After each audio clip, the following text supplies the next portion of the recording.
Hey guys, how's it going? Kevin Cleary here with a knife video for you. Today we're taking a look at the Civivi knives Aquila. Now, Civivi is the budget line of WE knives, and in fact they are made in the same facility as WE knives, and this is very much a WE knife design. This is essentially a larger version of the previously released WE knife Ignition. So if you like the Ignition, if you're like me, the two complaints I had about the Ignition were it was a little too small and it was a little too expensive. Well, this one is quite a bit cheaper and quite a bit bigger. So that means, you know, there's a lot to love about this knife, and I do really like this knife. And I have to say, by way of introduction, that when we get to the comparison section, I would love to have some conversation with you guys, because I think this knife can hold its own even against some of the best, sort of most standard EDC folding knives that are out there, the Rat 1, the Para 2, the American Lawman. And so we'll talk about that, and I have some comparisons here, although not all the ones that I want to. And so we'll talk about how this measures up in terms of what it brings and if I can recommend this over even some of those knives. So hold on for that discussion, it's coming up. The other thing I have to say about this knife is if you're gonna go out and buy one, go follow the link below and buy one from White Mountain Knives and use the discount code SHARPSTUFF and you'll get 10% off. If you're in Canada and you're watching this, I'm gonna say do the same thing. White Mountain Knives is absolutely the best place to buy from in the US if you're shopping in Canada. They do take extra steps to at least reduce the chances that you're going to have any issues at customs. And I've always had very good luck with their knives coming through. So that's the other important thing that I wanted to say there. Go to White Mountain Knives, use the discount code SHARPSTUFF. That also helps the channel, by the way. And so if you're going to buy this anyway, you may as well buy it for 10% off and help out the channel a little bit so you can see more cool stuff like this. Finally, after all of that introduction, 2 whole minutes. Man, I wish this guy would get to talking about the knife. Finally, after 2 minutes, let's get to the size and weight. This knife is 8 5/16 overall, so just a little more than 8 1/4 inches, so pretty much right in that EDC sweet spot. We've got a blade length here of 3 1/2 inches. We've got an overall handle length of 4 13/16, so just a little more than 4 3/4.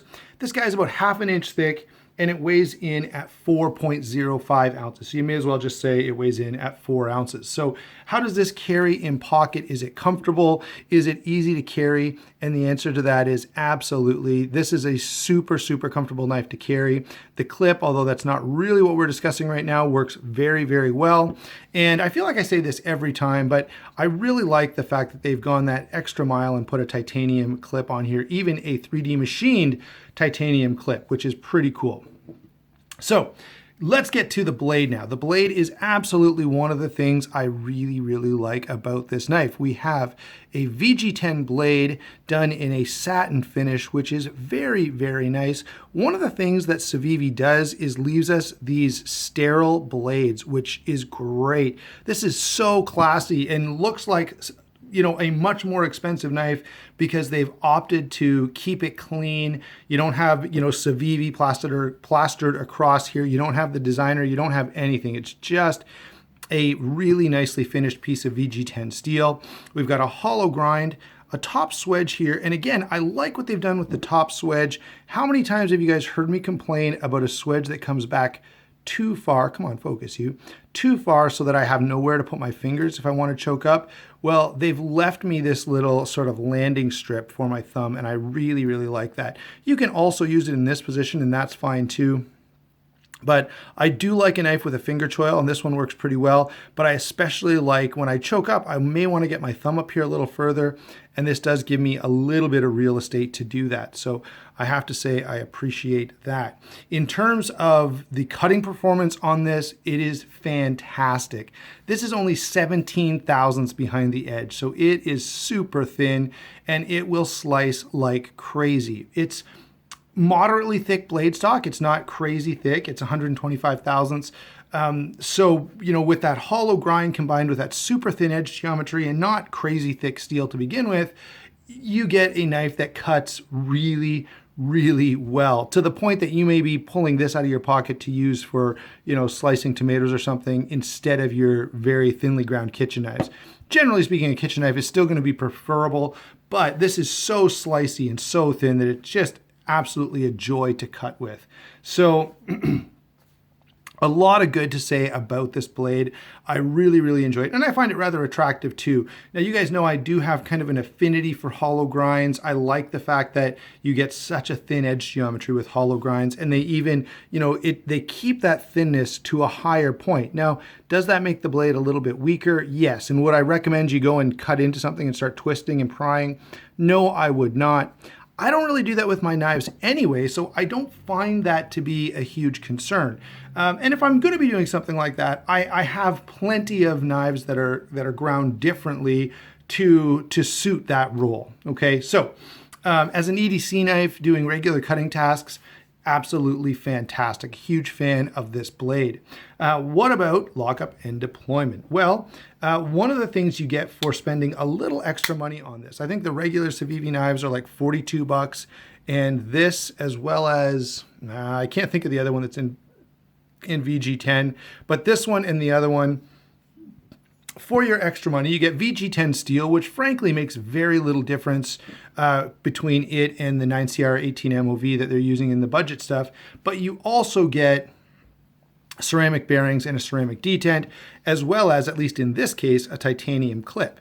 Now, the ceramic bearings and detent do make a little bit of a difference, and perhaps maybe there's just a little more attention to detail here. This is a very snappy action. The detent is really, really nicely dialed in, very, very smooth. Now, I have taken this apart, and if you want to see the internals on this knife, you'll have to follow me on Instagram. I will make sure that when this video posts, I post that picture again. I've posted it once before as well, though, so that you can, even if you go sometime, you should find it on my Instagram, because I've shown that picture at least twice. So, very smooth action. I have taken this apart, cleaned it up, and oiled it, and that did make a slight improvement. So that's definitely something that you may want to do yourself. All right. The one thing I will say is I can't get this knife to Spidey flick, even though it has that hole. I'm pushing as hard as I can to the point that it's painful. I just can't get it to Spidey flick. I can open it with my thumb so easily. So that may be an issue if you're one of those guys who just feels like you have to be able to Spidey flick your knife. This one is maybe not going to be the best example for that, but it is very smooth, very fast. And I do like the option of opening with my thumb slowly if I'm, say, I don't know, in any situation where I don't want to flick my knife open, okay? So lockup deployment, very good. No side-to-side play, no up and down play. Nice, accessible lock bar.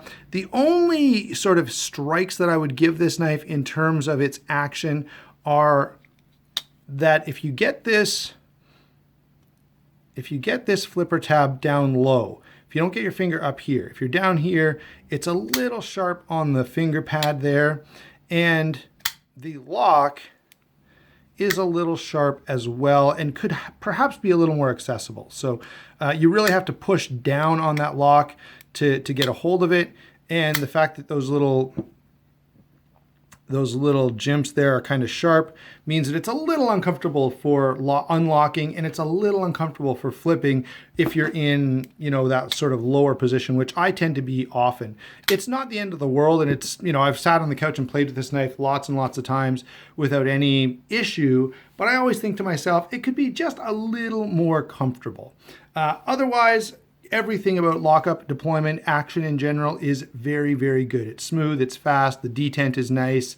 It's just really, really well done. And you're going to hear me say that a lot. And that's why when we get to the comparisons, I want to take a serious look at some of the other knives that we normally think of as being just some of the greatest folders that are out there. Finally, even though I've been very positive so far, I want to get to what's actually my favorite thing about this knife, and that is the handle shape and the ergonomics, okay? Now, look, before we do that, I'll give you the standard rundown, okay? It's G10 scale, stainless steel liner, G10 backspacer, movable milled titanium clip, okay? So you got the materials out of the way, Torx construction. You can see that it's a backspacer rather than standoffs, but it's still quite open. Fit and finish is very good. So having gotten all that out of the way, those are all things we pretty much expect. Now to talk to what I really want to talk about, and that is how nice this feels in hand. It is exceptionally good in both positions. I really, really find this to be an exceptionally comfortable knife. And that really puts it over the top for me when they've done just about everything else right. Okay, and I say just about because I did point out that the flipper tab was a little uncomfortable, but when everything else is as good as it is, and then you get a knife in hand and it just feels fantastic, to me, that really, I mean, this is a knife that really, really stands out. And I've heard a number of people comment on this. I haven't heard a lot of complaints. So I'm assuming that most people are like me and find this to be pretty stinking comfortable in hand. And so, you know, guys, I've got to say there's a lot that I like. I guess the only thing I'm not crazy about in the construction department is the way they've done this lanyard hole. It's kind of sharp, it sticks out here, and I feel like maybe it takes away from the design a little bit.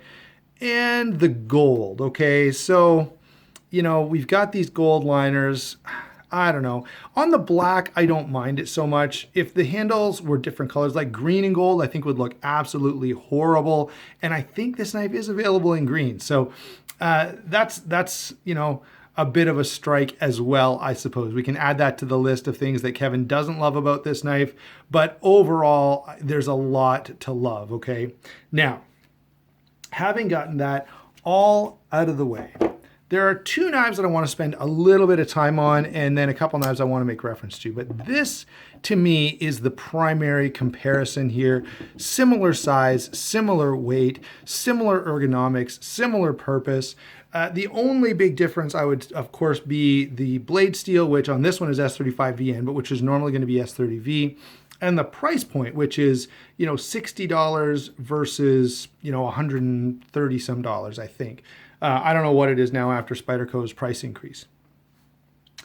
Honestly, guys, these are really comparable. And in some ways, I even prefer the Civivi because I really, really like that hollow grind. You also get a little bit more edge. Now, both of these suffer from, you know, the same sort of blade to handle hiccup that the Para has been known for a long time. You know, and on the Para, you've got even a longer handle. So, and then maybe we would be having a different discussion if the Para was a quarter inch longer.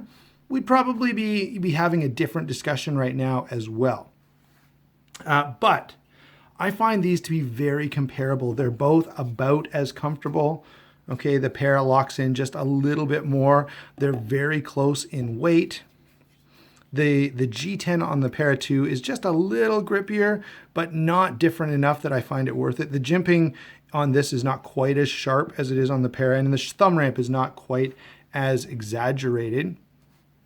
Okay, and of course, there's no compression lock, and that's one of the things that people love about the Paramilitary 2 is that compression lock.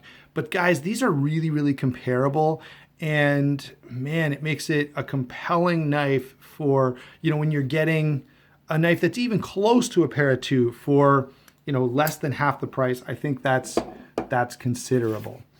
This is made by We Knives, and I do have a couple of We Knives we'll bring in for comparison. This one is a fairly new addition to the collection. This is the We Knife Slipstream. I have reviewed this knife, but I didn't own it. That was a knife that was sent to me for review. I've since bought one of my own, and this is the one, when I was reviewing it, that I wish I could have owned. This is the sort of the aged bronze finish, and I absolutely love it.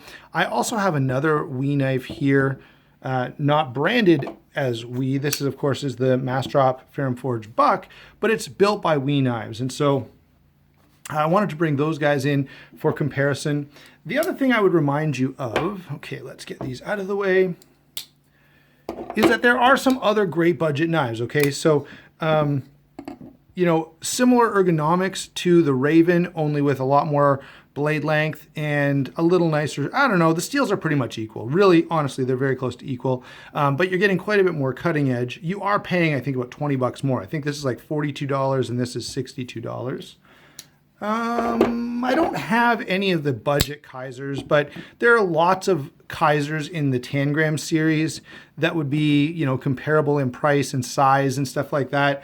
But I have to say the action on this is better than any Kaiser I've felt. Now, not better than their Bladesmith stuff. Okay, this is the Milner.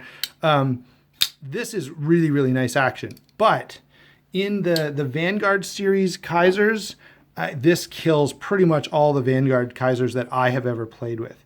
Now, let me bring in one last knife, and this is about the only budget knife that I own, and really that I've played with, that I would say has a better action than this.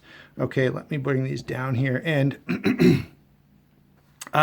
the Best Tech Paladin here has D2 steel. Well, this guy has VG10. It has ceramic bearing, ceramic detent, just like this one. But the action on this is a little more dialed in. It's a little more comfortable and just a little snappier. And so I've got to say the Best Tech does have a nicer action.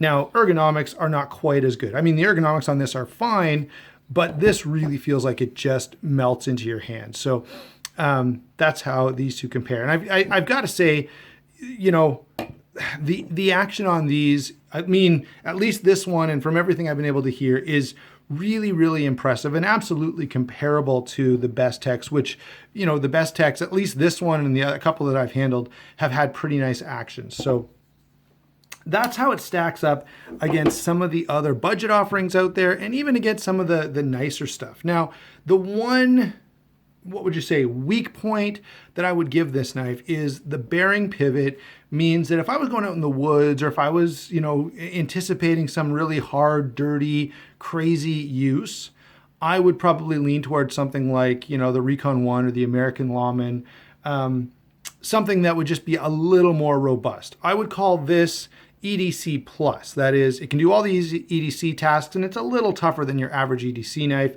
but it's not a full-on hard use sort of heavy duty knife like you're going to get with a Recon 1. Okay, so there you go, guys. Those are my comparisons. I hope you enjoyed that discussion, and I would really love to have you guys weigh in the comments below with how you think this compares. The one knife I don't have here, and I apologize for that, is the Rat Model 1, but that would be a consideration too. The Rat Model 1 in D2 steel, that I would consider a harder use knife. So what's my conclusion here? At the end of the day, do I recommend this? Do I think it's nice? Do I love it? Yeah, absolutely I do. I highly recommend this knife. The action is great. The blade is fantastic. The overall construction is really nicely done. It feels wonderful in hand.